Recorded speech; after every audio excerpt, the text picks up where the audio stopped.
Thomson officially has a warden. Donald Hudson.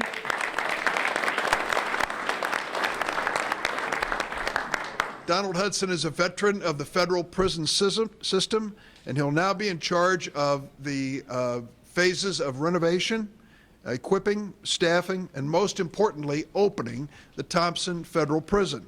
We welcome Warden Hudson to Illinois and to the Thomson Federal Prison. Welcome.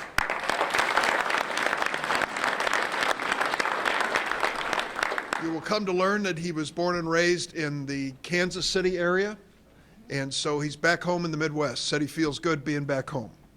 For many, myself included, this has been a long, long journey. But despite some early controversy and a little misplaced opposition here and there, we've made dramatic progress toward getting this facility up, working, and serving the taxpayers. Earlier this year, I want to give special praise to an effort by my colleague and friend, Congresswoman Cheri Bustos. She called me late one night, it was a Thursday night, and said, "We got a problem. There's going to be a challenge on the floor of the U.S. House of Representatives as early as tomorrow to take the funding away from Thomson Federal Prison." And I told her, "Roll up your sleeves, Cheri. Now's your time to call the entire Illinois delegation, Democrats and Republicans, and get them ready for a fight." She did just that. And when it was all over, this effort to defund Thomson was stopped on the floor of the U.S. House. Congratulations, Congresswoman Bustos.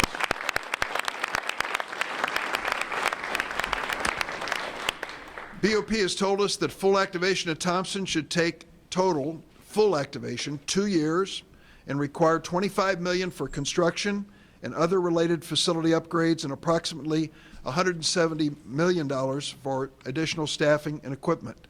In addition to the first installment of funding, another $58 million for Thomson activation is included in the appropriation process currently underway in Washington.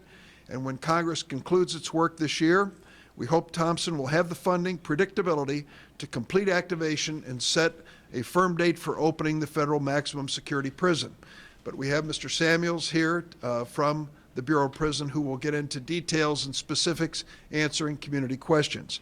It's estimated that opening Thomson would create about 1,100 jobs in the region and bring hundreds of millions of dollars in new economic activity to Illinois and Iowa, something we desperately need in this part of our state. We still have some work to do here, and it'll remain a priority for Congressman Bustos and myself. But less than 2 years after Thomson became a Bureau of Prisons facility, the federal government has invested more than $220 million in this prison, has hired the senior staff to run it, and it's clear that our collective hard work and patience is going to pay off.